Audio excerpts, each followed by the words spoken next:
সরকারি কর্মকর্তা কর্মচারীদের মহার্ঘ ভাতা দেওয়ার ঘোষণা সরকারের পক্ষ থেকে দেওয়া হয়নি বলে জানিয়েছেন অর্থ উপদেষ্টা সালেউদ্দিন আহমেদ। তিনি বলেন, সরকারি কর্মকর্তা ও কর্মচারীদের মহার্ঘ ভাতা দেওয়ার বিষয়ে কে ঘোষণা দিয়েছে আমি জানি না। মঙ্গলবার সচিবালয়ে সরকারি ক্রয় সংক্রান্ত উপদেষ্টা পরিষদ কমিটির বৈঠক শেষে সাংবাদিকদের প্রশ্নের উত্তরে তিনি একথা বলেন।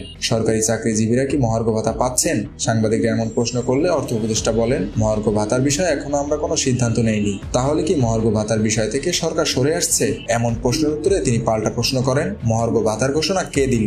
সাংবাদিকরা জানান, জনপ্রশাসন সচিব নিজেই মহার্ঘ ভাতা দেওয়ার সিদ্ধান্তের কথা জানিয়েছেন। উত্তরে উপদেষ্টা বলেন, কে ঘোষণা দিয়েছে আমি জানি না, আমরা তো ঘোষণা দেইনি। অর্থ মন্ত্রণালয়ের কাছে প্রস্তাব আসলে তারপরে সিদ্ধান্ত নেব, দেব কি দেব না।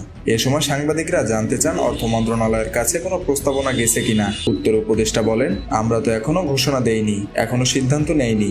সম্প্রতি 14.5 লাখ সরকারি চাকরিজীবীকে মূল বেতনের সর্বনিম্ন 10% থেকে সর্বোচ্চ 20% হারে মহার্ঘ ভাতা দেওয়ার খসড়া প্রস্তুত করেছিল অর্থ বিভাগ। তবে ইতিমধ্যে পাওয়া সরকারি চাকরিজীবীর বাড়তি 5% বার্ষিক বৃদ্ধি ইনক্রিমেন্ট বাদ দেওয়ার সুপারিশও করা হয়। অর্থ বিভাগের হিসাবে এটি বাস্তবায়নে এক অর্থ বছরে বাড়তি খরচ হবে অন্তত 5,000 কোটি টাকা। তবে আপাতত মহার্ঘ ভাতা দেওয়ার সিদ্ধান্ত থেকে সরে আসে সরকার বলে সংশ্লিষ্ট সূত্রে জানা গেছে। মেহেদী হাসান বাপ্পি, খুলনা গেজেট।